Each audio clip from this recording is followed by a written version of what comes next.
आदरणीय अध्यक्ष महोदय, ये सदन का सौभाग्य है कि आप दूसरी बार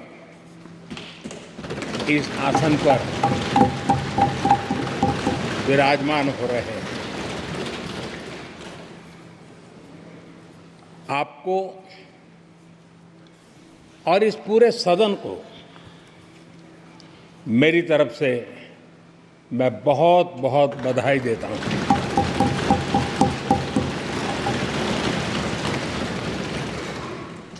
आदरणीय अध्यक्ष जी, मेरी तरफ से आपको शुभकामनाएं हैं, लेकिन इस पूरे सदन की तरफ से भी आपको अनेक अनेक शुभकामनाएं। अमृत काल के इस महत्वपूर्ण कालखंड में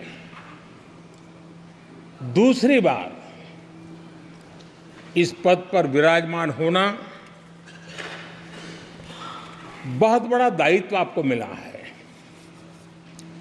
और आपका 5 वर्ष का अनुभव और आपके साथ हम लोगों का 5 साल का अनुभव, हम सबका विश्वास है कि आप आने वाले 5 साल हम सबका मार्गदर्शन भी करेंगे और देश की आशा अपेक्षाएं पूर्ण करने के लिए ये सदन अपना दायित्व निभाने में आपकी बहुत बड़ी भूमिका रहेगी। आदरणीय अध्यक्ष जी, हमारे शास्त्रों में कहा गया है कि विनम्र और व्यवहार कुशल व्यक्ति सफल सहज रूप से होता है और आपको तो उसके साथ साथ एक मीठी मीठी मुस्कान भी मिली हुई है। आपके चेहरे को ये मीठी मीठी मुस्कान पूरे सदन को भी प्रसन्न रखती है। मुझे विश्वास है आप हर कदम पर नए प्रतिमान, नए कीर्तिमान गढ़ते आए हैं। 18वीं लोकसभा में स्पीकर का कार्यभार दूसरी बार संभालना ये अपने आप में एक बड़ा नया रिकॉर्ड बनते हम देख रहे हैं। श्री बलराम जाखड़ जी वो पहले ऐसे अध्यक्ष थे जिन्होंने 5 साल कार्यकाल पूरा करके फिर दोबारा उनको स्पीकर बनने का अवसर मिला था।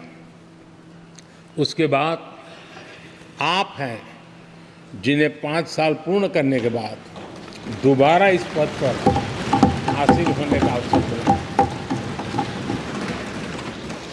गत 20 साल का एक ऐसा कालखंड रहा है कि ज़्यादातर स्पीकर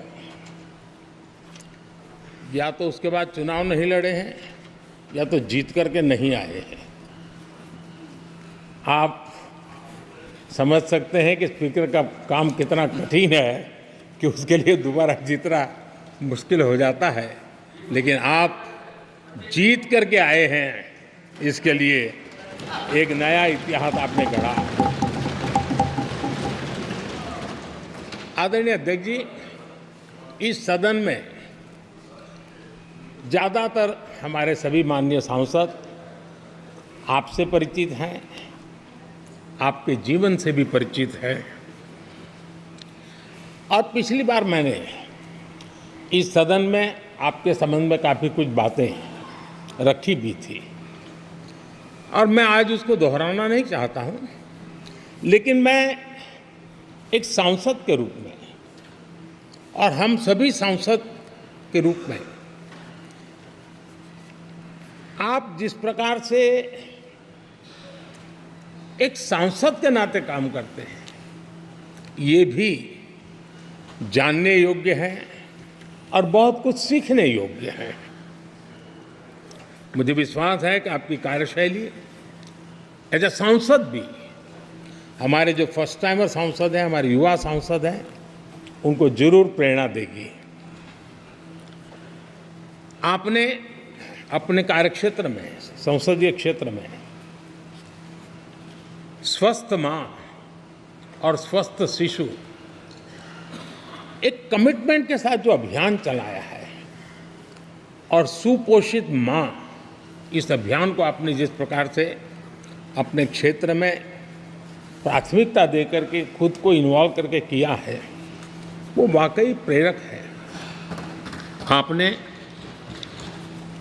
कोटा के ग्रामीण क्षेत्रों में हॉस्पिटल ऑन व्हील्स, ये भी एक मानव सेवा का उत्तम काम, जो राजनीतिक कामों के सिवाय करने वाले कामों में आपने चुना है, वो भी अपने आप में गांव-गांव लोगों को स्वास्थ्य सेवाएं पहुंचाने में मदद कर रहा है। आप नियमित रूप से गरीबों को कपड़े, कंबल, मौसम के अनुसार छाता की जरूरत है छाता, जूते, ऐसी अनेक सुविधाएं समाज के आखिरी तबके के जो लोग हैं उनको खोज करके पहुंचाते हैं। खेलों में प्रोत्साहन देना आपके क्षेत्र के युवकों में, ये आपने एक प्राथमिकता के रूप से काम उठाया है। आपके पिछले कार्यकाल में 17वीं लोकसभा में मैं कहता हूं कि संसदीय इतिहास का वो स्वर्णिम कालखंड रहा है। आपकी अध्यक्षता में संसद में जो ऐतिहासिक निर्णय हुए हैं, आपकी अध्यक्षता में सदन के माध्यम से जो सुधार हुए हैं, ये अपने आप में एक सदन की भी और आपकी भी विरासत है। और भविष्य में 70वीं लोकसभा के संबंध में जब विश्लेषण होंगे, उसके विषय में लिखा जाएगा, तो भारत के भविष्य को नई दिशा देने में आपकी अध्यक्षता वाली 70वीं लोकसभा की बहुत बड़ी भूमिका रही है।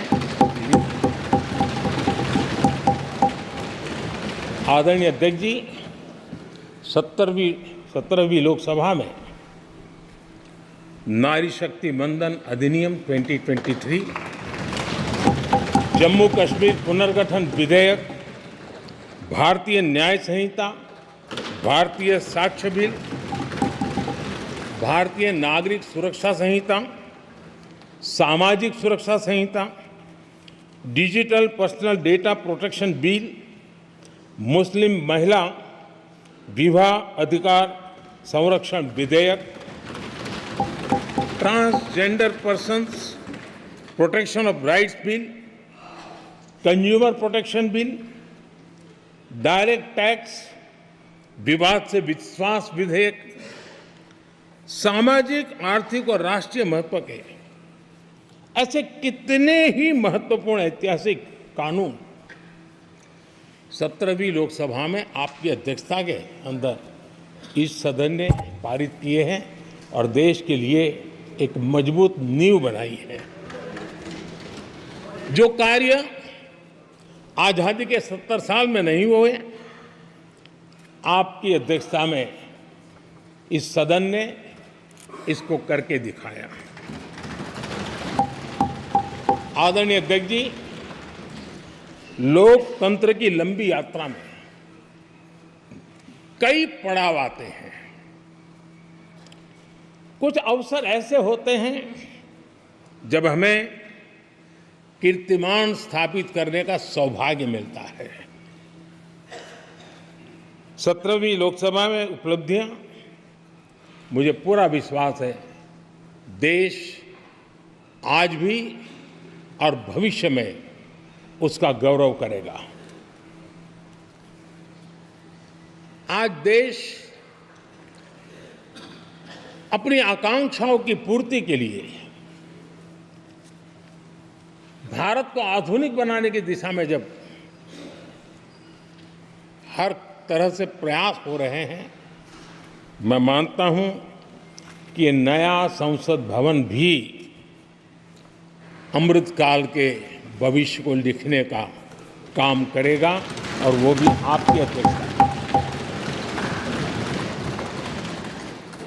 नए संसद भवन में हम सबका प्रवेश आपकी ही अध्यक्षता में हुआ और आपने संसदीय कार्यप्रणाली को प्रभावी और जिम्मेदार बनाने का कई महत्वपूर्ण फैसले लिए हैं और इसलिए लोकतंत्र को मजबूती देने में मदद मिली है। लोकसभा में हम पेपरलेस डिजिटल व्यवस्था से आज काम कर रहे हैं। पहली बार आपने सभी माननीय सांसदों को ब्रीफिंग के लिए एक व्यवस्था खड़ी की। इससे सभी माननीय सांसदों को भी आवश्यक रेफरेंस मटेरियल मिला। उसके कारण सदन की चर्चा अधिक पुष्ट हुई और ये आपका एक अच्छा इनिशिएटिव था जिसने सांसदों में भी विश्वास पैदा किया। हाँ, मैं भी कुछ कह सकता हूँ, मैं भी अपने तर्क दे सकता हूँ। तो एक आपने अच्छी व्यवस्था को विकसित किया है।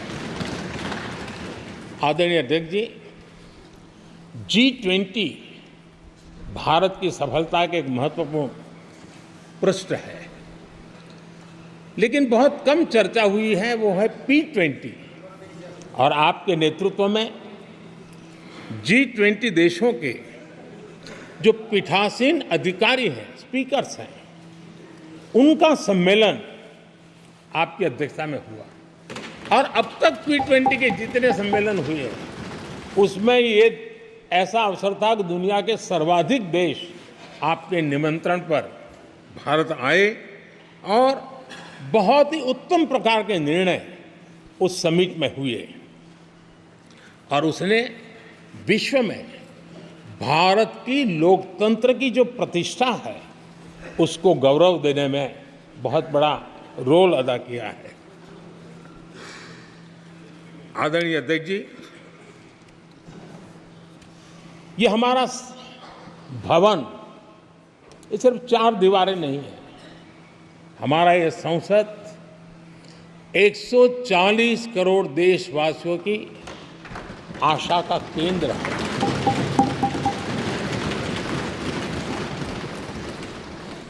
संसद की कार्यवाही, जवाबदेही और आचरण हमारे देशवासियों के मन में लोकतंत्र के प्रति जो उनकी निष्ठा है उसको और अधिक मजबूत बनाता है। आपके मार्गदर्शन में 17वीं लोकसभा उसकी प्रोडक्टिविटी 25 साल के हाईएस्ट लेवल पर 97% रही और इसके लिए सब माननीय सदस्य तो अभिनंदन के अधिकारी हैं, लेकिन आप विशेष अभिनंदन के अधिकारी हैं। कोरोना जैसे मुश्किल कालखंड में आपने हर सांसद से व्यक्तिगत फोन पर बात करके उनका हाल पूछा। कहीं किसी सांसद की बीमारी की खबर आई तो आपने सदन के अध्यक्ष के नाते व्यक्तिगत रूप से उसकी चिंता की और वो सभी दल के सांसदों से जब मुझे सुनने को मिलता था मुझे बड़ा गर्व होता था कि जैसे आप इस सदन के परिवार के मुखिया के रूप में उस कोरोना कालखंड में भी व्यक्तिगत चिंता करते थे। कोरोना काल में भी आपने सदन का काम रुकने नहीं दिया। सांसदों ने भी आपके हर सुझाव को सर आंखों पे चढ़ाया। किसी को ऊपर बैठने के लिए कहा तो वो वहाँ जाके बैठा, किसी को दूसरे जगह पे जाके बैठने के लिए कहा तो वो भी बैठा, लेकिन देश के काम को किसी ने रुकने नहीं दिया। लेकिन आपने ये जो फैसले किए उसका परिणाम है कि हम उस कठिन कालखंड में भी कार्य कर पाए।